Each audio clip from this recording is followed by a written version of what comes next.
Good morning and welcome to Member Focus Monday. I'm Christina Schaefer, Director of Social Media for HAR, and I'm very excited that we were able to welcome back today's guest, Jeff Lindner with the Harris County Flood Control District. Welcome back to the program. Oh, thank you, Christina. Thanks for having me. I appreciate that. Absolutely. We got so much good feedback after we had you last year on this program. And of course, we all know we are in hurricane season. We're getting into what is typically the busier time of hurricane season. So we couldn't have thought of a better guest to bring on and just remind us of all the things that we should be doing right now. Of course, most of the people that are tuned in today are realtors, so they're working with clients and customers every day that need to know everything that you have to share as well. So thank you again for your time today. And for those that are tuned in, I would encourage you all to give this video a quick like and share it. Any resident in the greater Houston area really would benefit to hear what Jeff has to share today. So please take a second to do that if you can. Before we get into all the questions that we have for you today, Jeff, if you could just give us a quick introduction, who you are and what you do. Yeah, so this is Jeff Lindner. I'm the meteorologist and director of Hydrologic operations, which is a fancy way of kind of saying flood operations for the Harris County Flood Control District.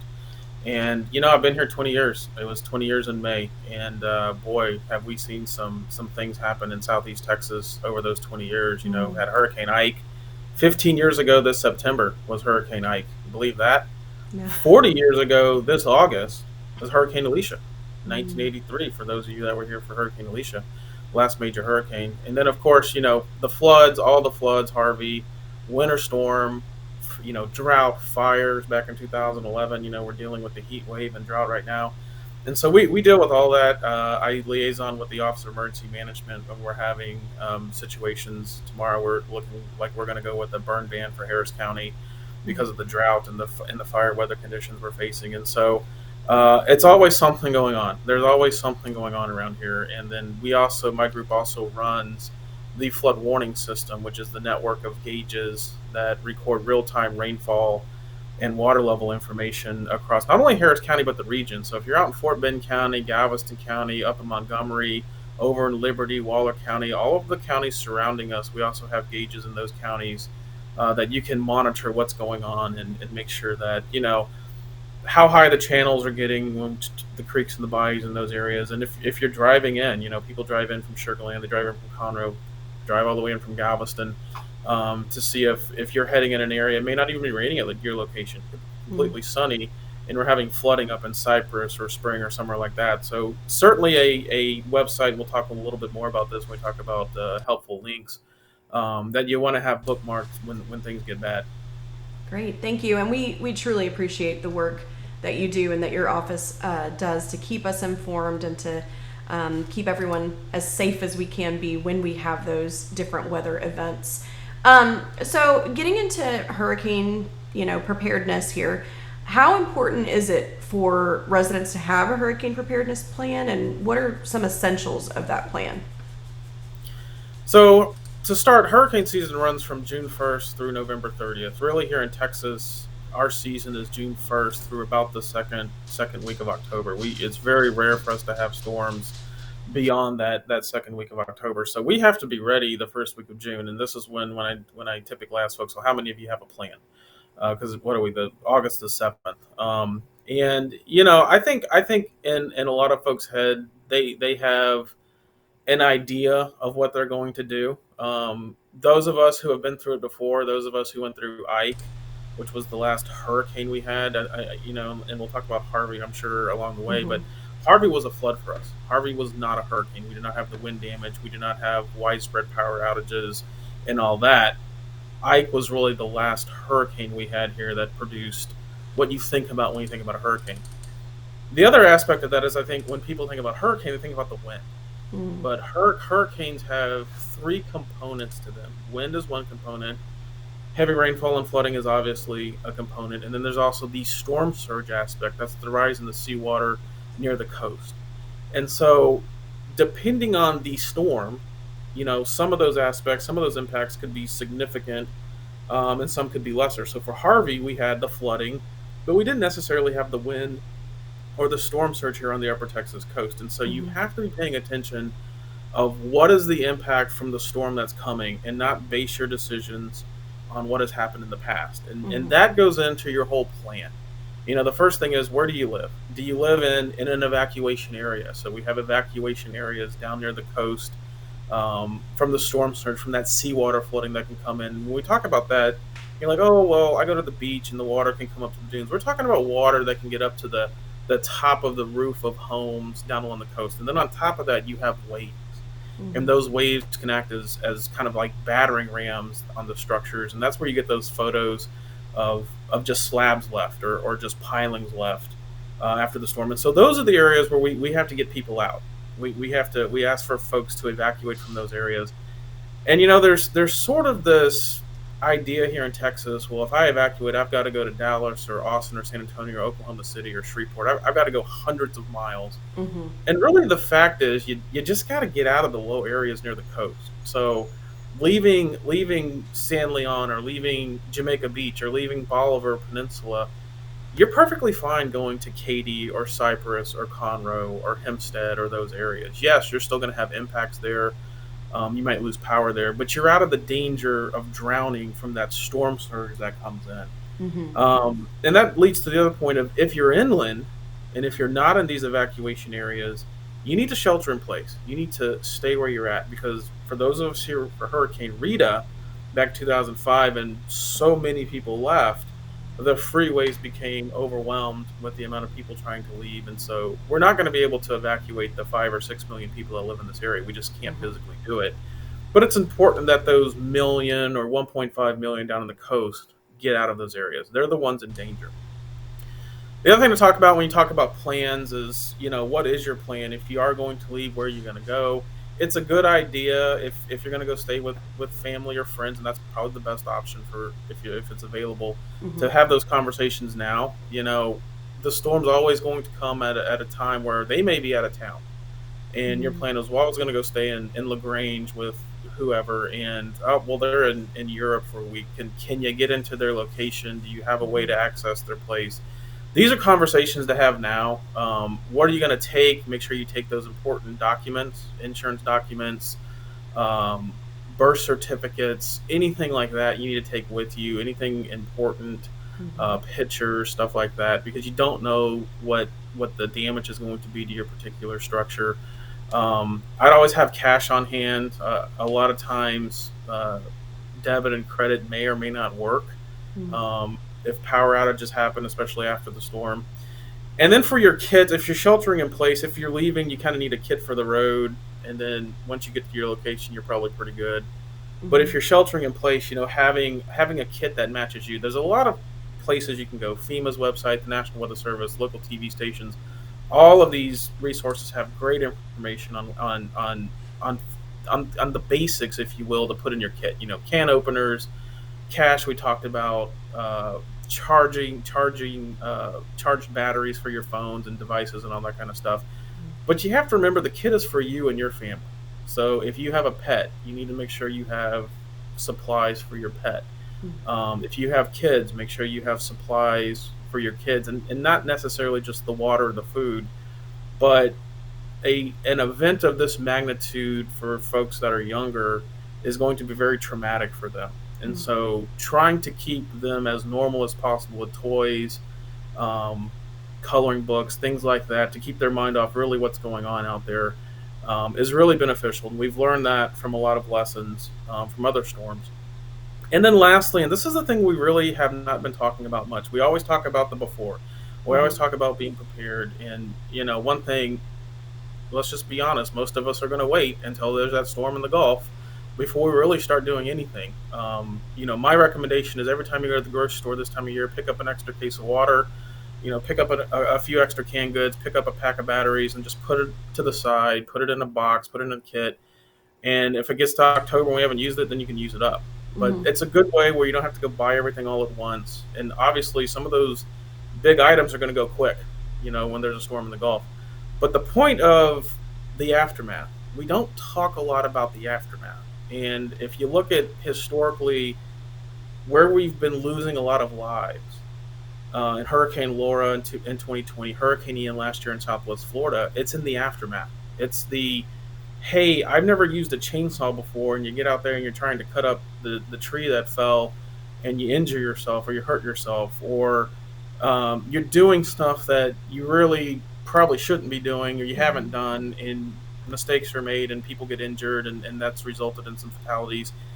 Carbon monoxide poisoning is another big one. This is generator safety, and this is not just for hurricanes. Obviously, power can be lost here for other things, other reasons. And so, making sure you understand how to use your generator, where to put your generator, where to place it, that carbon monoxide does not get in the house, Mm. and how to use it, how to run it. It's like a car. It has to have the oil changed in it. It has to be fresh gas. Those are things you can do now. Start it up, test it, so when you have to do it after the storm, you know what to do. And then lastly, and this is something that we noticed a lot of in Ian, is for the older population mental health.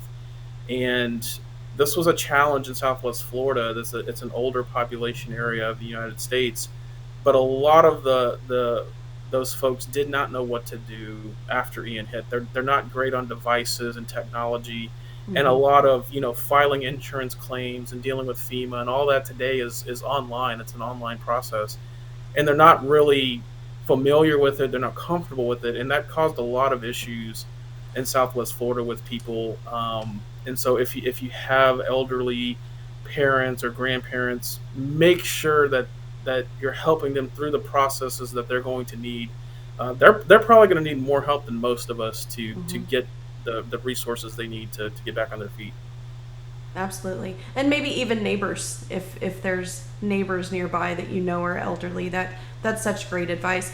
And I really appreciate you reminding us about, children and how traumatic it can be for them, and having a plan not just for food but for activities, for things to keep them distracted. Some great advice. Thank you so much, Jeff. We had a comment that just came in from Adrian. He said, I grew up in Miami, Florida, so I got spoiled not having so many hurricanes living in Houston. He said, we have auxiliary power to the house and a contingency plan. Thanks for the information. So great hearing from that, Adrian. So let's talk a little bit about. So you've given us some preparedness advice. Let's talk about protecting our homes and our properties from potential damage. What should we be doing, or what should can we do?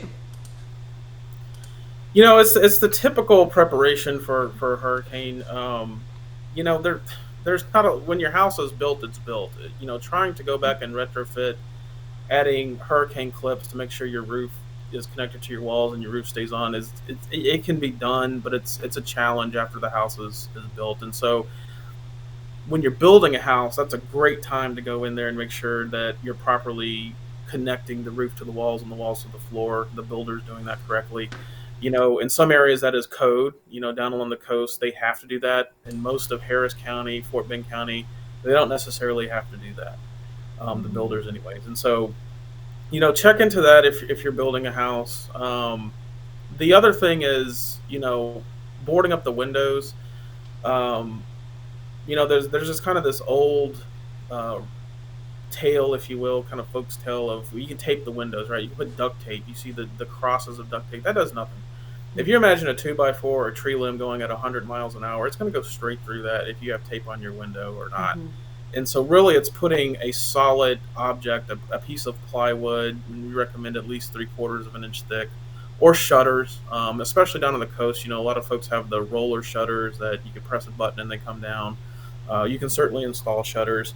Mm-hmm. Once you get inland away from the coast, you know, I'm not going to say don't board up your windows, but if you're talking about a second story house, and I don't know, a house has what, 20, maybe 25 windows, it's a lot of work. And I don't know how much benefit you're going to get out of it when you start getting up to like around the I-10 area. Most of the damage up that far north from wind, anyways, is going to be from to the shingles, to the roof, Mm-hmm. which there's not a whole lot you can do.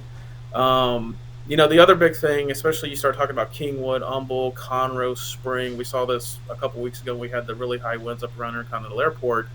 Is the trees falling, tree limbs falling into structures. If you have weak trees, maybe some dead limbs or dying tree or a tree that just doesn't look like it's in good shape, now's the time to get that removed because it could fall into the structure and cause damage and puncture the roof. And let's talk about the roof for a minute. Hmm. Once the winds get to the point you start pulling the shingles off, you're going to start getting water down into the house. So it's going to start dripping into the attic. It's going to soak that insulation. It's going to soak that sheetrock, and the entire roof portion, the sheetrock portion inside, can collapse into the house. And you know, there's not a whole lot you can do. One interesting thing I've learned recently from some of the wind engineers that look at the shingles and all that type of stuff, and there's really not a lot of difference between an asphalt shingle. A metal roof does tend to perform better, and then those Spanish kind of clay tiles that are on some roofs tend to perform better. But there's not a whole lot of difference between them. There's failures that can happen on all of them.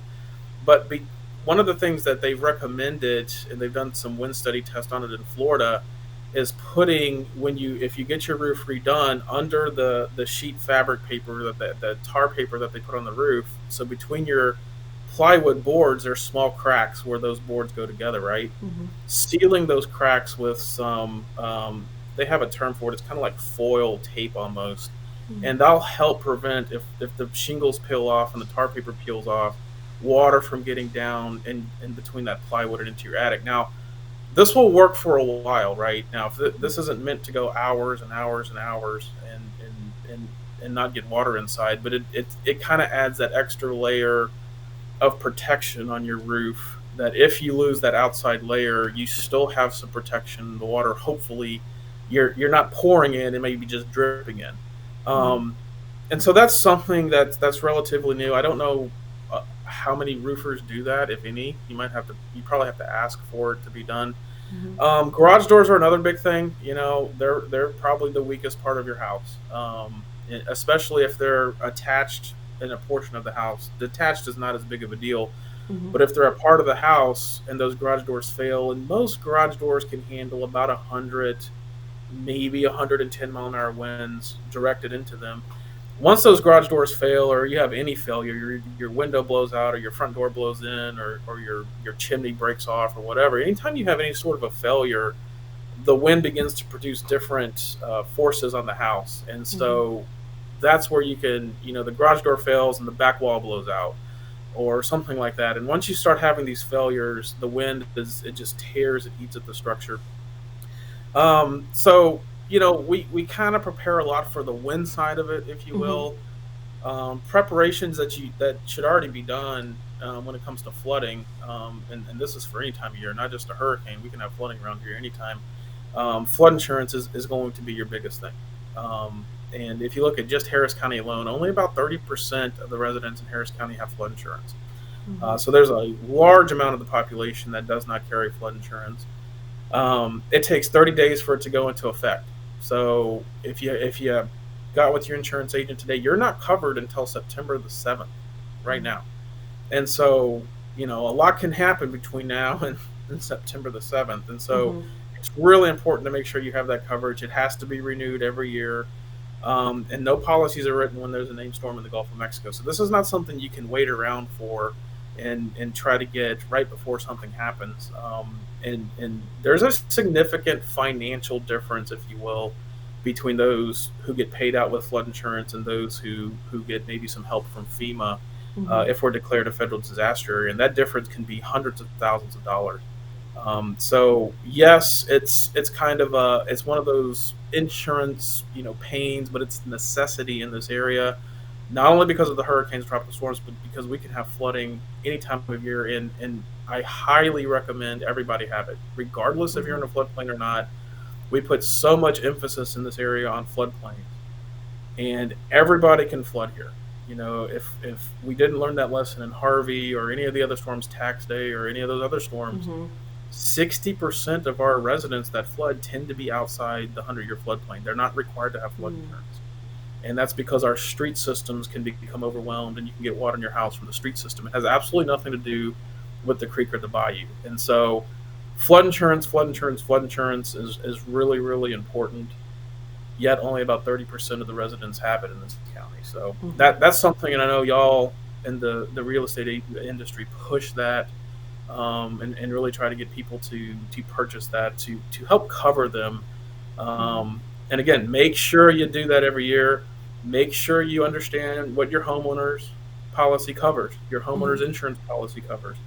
Um, a lot of folks recently in all of the hurricanes have had to learn some hard lessons, if you will, about what insurance will cover, what you have to do, and all of that. And so look at those policies. I know they're long. I think mine's 42 pages, and so and it's like reading a technical document. It's got a lot of technical jargon in it and attachments and appendices and all this. And by the time you're done, you don't know really what's covered. But go through it, and if you have questions, get with your agent and talk about it, because after the fact, after it happens, it's happened.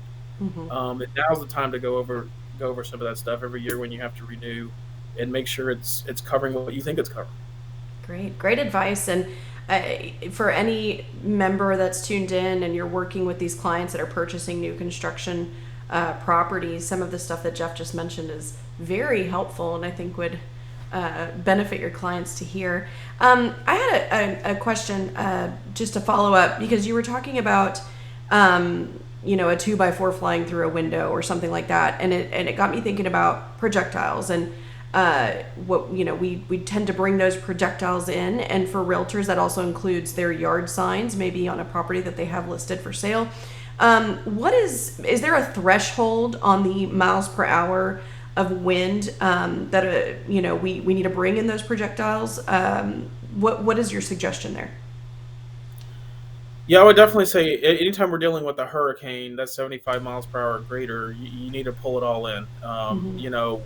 When you start talking about tree limbs coming down, 60 miles an hour can break tree limbs, and that kind of stuff. And so you start dealing with umbrellas and trampolines. I mean, trampolines are great for flying around. You need to take them apart or anchor them to the ground. Mm-hmm. Um, Patio furniture, pot plants, trash cans, yard signs, flags, anything that you can move, the wind can move.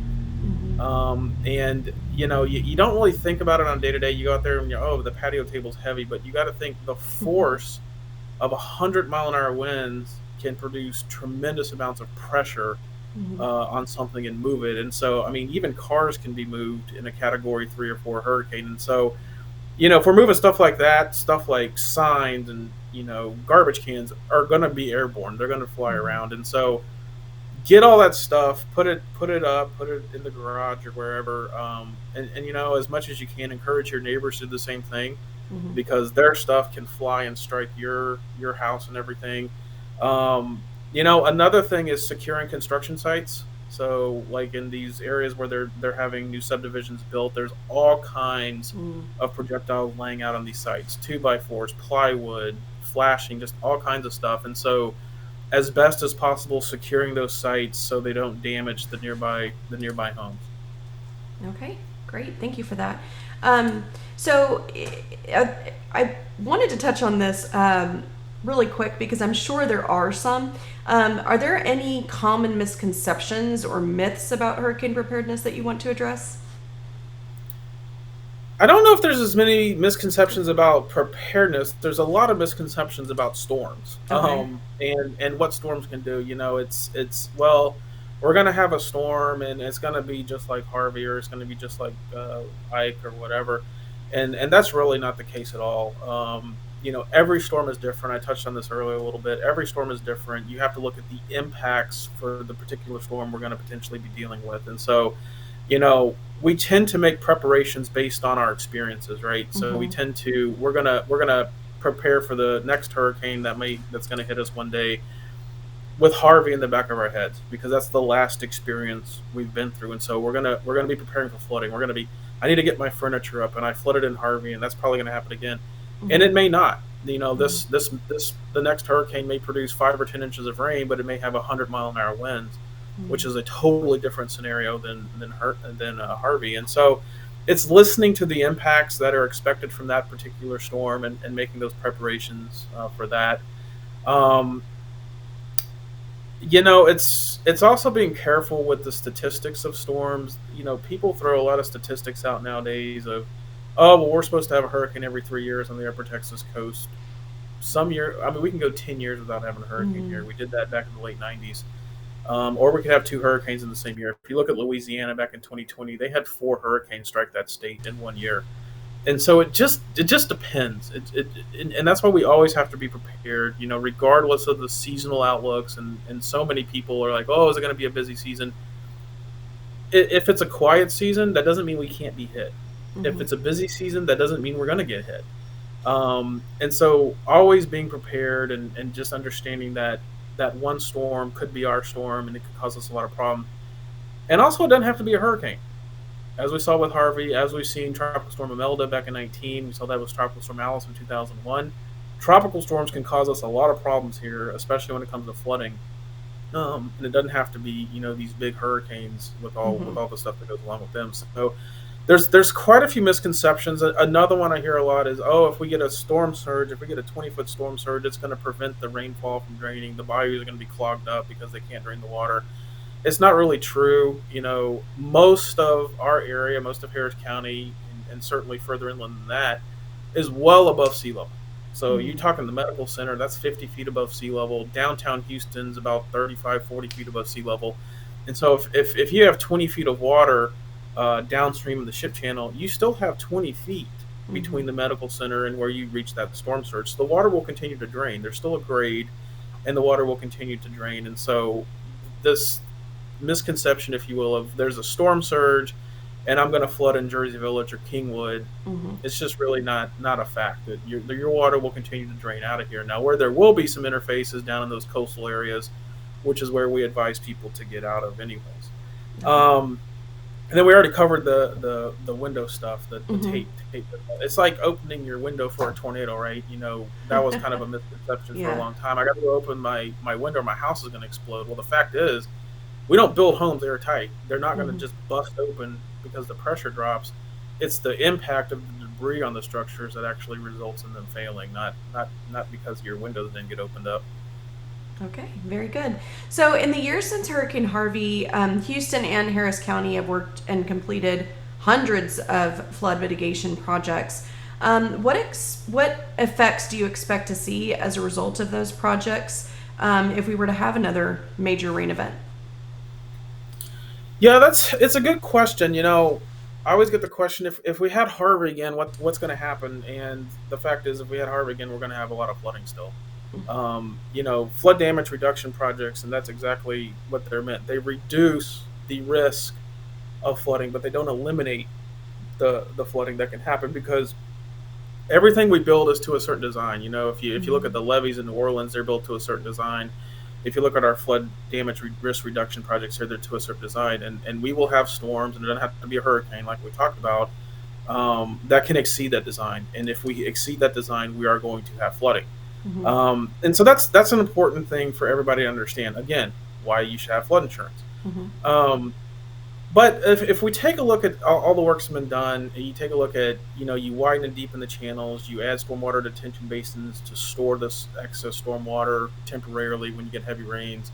You purchase property in areas that are way, way deep in the floodplain, that even infrastructure projects aren't going to be able to remove them from the floodplain. And you start putting all that together, and we're pretty good now at being able to handle the 6, 7, 8 inch rains. And so back in the 80s and 90s, that would have flooded 5, 6, 700 homes. Mm-hmm. Um, Today, we can deal with the 6, 7, 8 inch rains without a lot of structure flooding. Yeah, we're going to have the street flooding and all that, but we're always going to have that because our streets are designed to flood.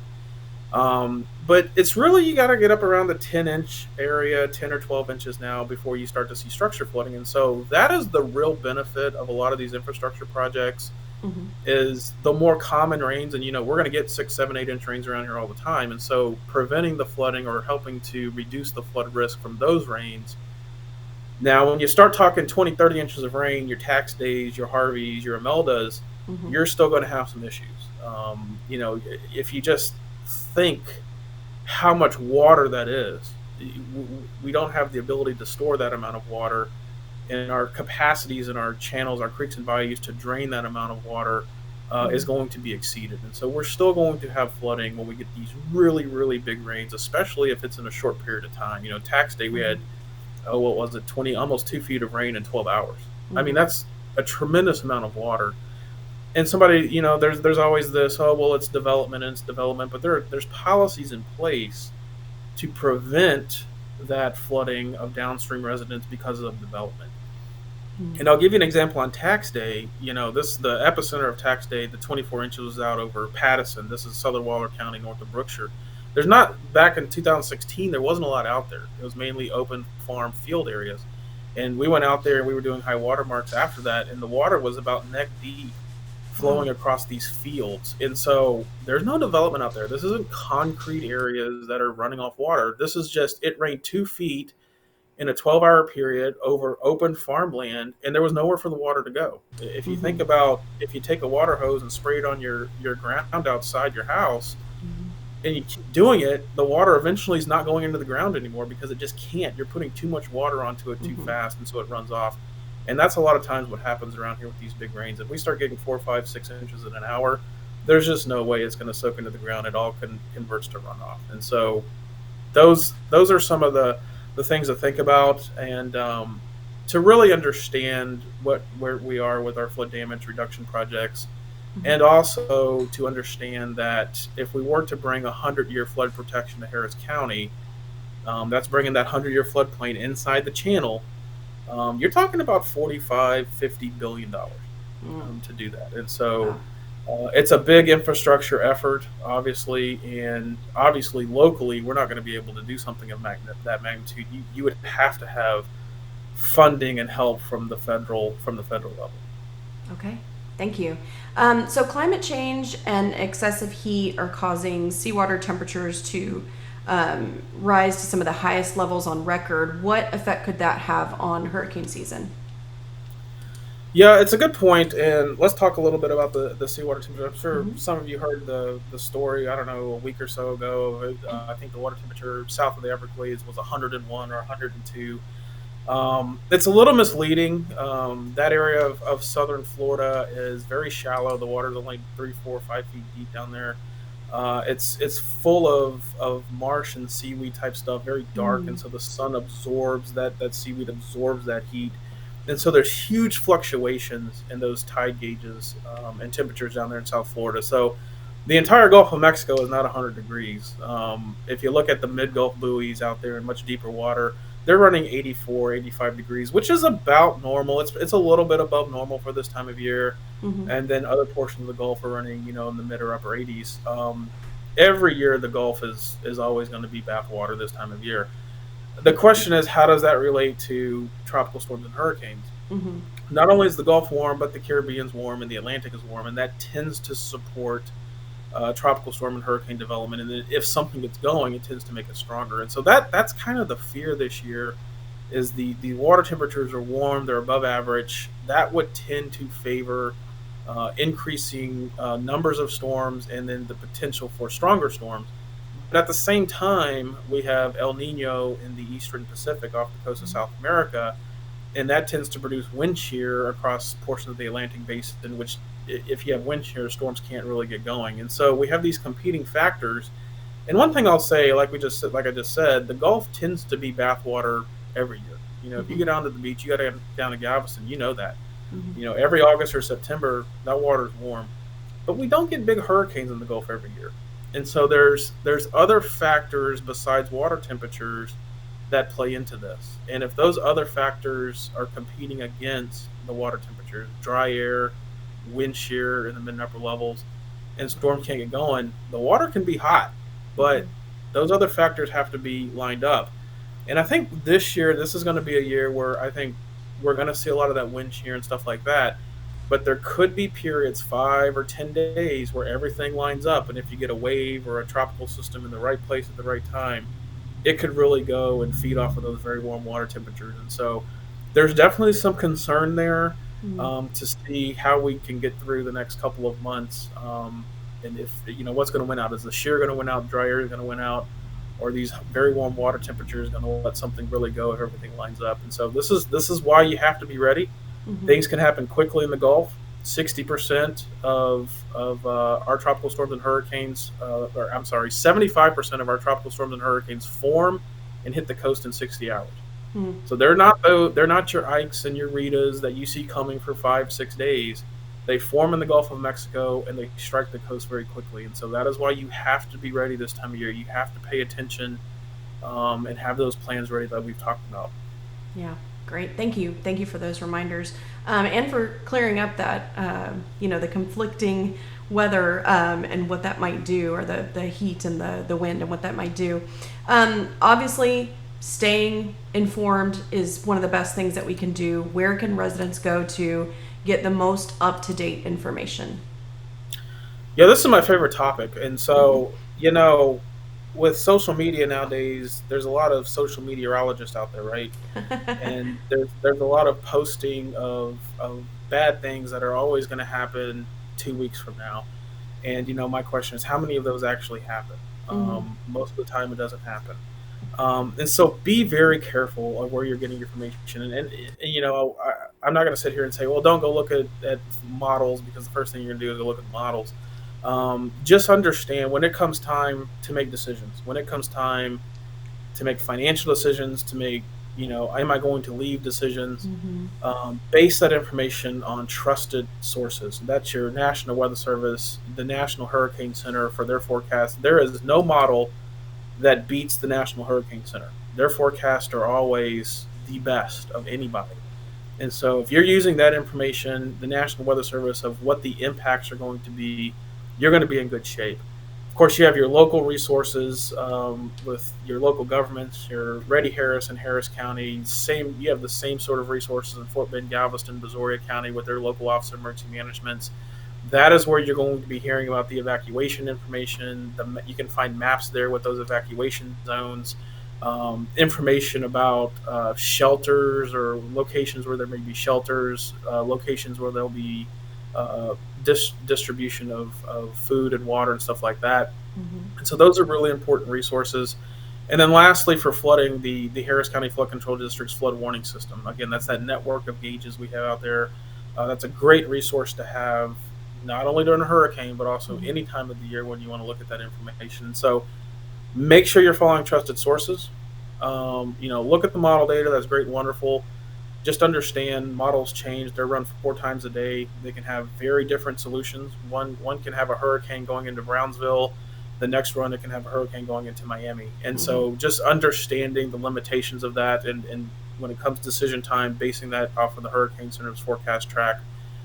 And then, lastly, refraining from sharing some of that social media stuff that's out there. And if it's an official source, it generally looks like an official source, a government source. But just being careful with the hype, if you will, and some of the shenanigans that go along with these major events, and rumors. We saw a lot of rumors with Harvey. Hmm. Verify, if you hear something, you're like, oh man, I don't know if that sounds right. Verify it. If it's true, it's going to be all over the place. You're going to see it at many locations, and one of the places, as great as Nextdoor can be, the app, the neighborhood app Nextdoor, Hmm. it can also foster some of this rumor and misinformation type stuff. And so, Hmm. if you hear something doesn't sound right, verify it with a trusted source. And then, go back and say, hey guys, I checked this out with this, and they said no, this isn't true, because half of the battle is getting this stuff corrected sometimes. Hmm. And there's a lot of that out there when we go down this road. When it comes to evacuation and flooding and what's being flooded, the reservoir. Just there's lots of stuff Hmm. that not only can be misunderstood, but once rumors get going, they can really get out of control quick, and don't base decisions on that type of stuff. Okay, thank you. Excellent, excellent information. And we did share all of the links to the resources that Jeff mentioned in the comments. So take a look in the comments and collect those links, because they will definitely be helpful to you. And Jeff, I don't know if you coined that term, social meteorologist, but I really like it. I think I will start using that. Well, Jeff, we've gotten some great feedback. Our members are really thankful for the information you shared. Aisha said, I can't wait to share this information with my clients. Val said, "Thank you, Jeff, for always being the calm before, during, and after the storm. Always informative." And she said, "Start preparing now, everyone." So, Jeff, again, we really appreciate your time today. Is there anything else that you want to share with our members today? Any final thoughts that you have for them? You know, we've sat here and we talked about all this, and the the the point is you have to take some initiative on your personal side of getting your plan, getting your kit, getting your supplies, and being ready. And if you do that now, your life will be much simpler. Mm-hmm. A, before the storm, instead of fighting the crowds and all that, and then B, after the storm. Mm-hmm. And really, it's sharing that information. Like you said earlier, it's knowing your neighbors. It's knowing, hey, these folks are going to stay. They're not leaving. Mm-hmm. I can have them look after my house if I need. Or, they're in a position where they're dependent on electricity for life saving measures. We need to be paying attention to them. We need to encourage them to leave because Mm-hmm. they're going to lose power. We need to encourage them to get out of here. It's having some of those conversations, and it's conversations that nobody really wants to talk about or deal with. None of us deal with it on a Mm-hmm. day like today. It's not even in the back of our head, but it's things that, like I said, this can come up quickly. And having whatever you have in place, the most you can have in place will simplify your life, and make things a lot better for you going forward. And then lastly, one thing I always like to close on in this area is one of the things we do great here is we help each other. Mm-hmm. And when the day comes, we saw this after Harvey, we saw this after Ike. When that day comes when we get hit with a significant storm, it's going to be a lot of neighbors helping neighbors to get us through that first 24, 48, 72 hours, Mm-hmm. because government resources are going to be overwhelmed for a period of time until we can get enough manpower in here, enough resources in here to deal with the situation. You say, well, why don't you do that ahead of time? Well, you don't always know where the worst damage is going to be ahead of time. I mean, if you look at something like Harvey, we could have pre-staged stuff, and it's everywhere. I mean, we Mm-hmm. wouldn't have been able to move it around. And so, understanding in some of these really big catastrophic events that you're going to be on your own for the first 2, 3, 4 days, and having those proper supplies in place, and helping everybody on your street or stuff like that is really going to be, what this region does when we face one of these things. Mm-hmm. And so, that's some of the advice. And I know we do it very well here. Not every part of the country does it as well, but we do it really well here in Houston and Southeast Texas. Excellent. Well, Jeff, again, we always appreciate hearing from you, and thank you for your time this morning. Just again, more people saying thank you so much. Great information. Realtors make a plan now, Peggy says, and that is so true. And I again wanted to just mention the thought of anybody that's on the coast. I appreciated you saying not just planning for the supplies and all of that, but if we need to evacuate, where are we going, and having that conversation now. So have those conversations, make a plan, and of course share this with your clients and customers, because it's beneficial information to us all. So again, thank you so much for your time today, Jeff. We really appreciate it, and we hopefully will hear from you again sometime soon, maybe next year again. Yeah, absolutely. Thank you. Thank you. Well, that is it for this Member Focus Monday. We will be back next Monday at 9 a.m. Have a great week, everyone. Bye bye.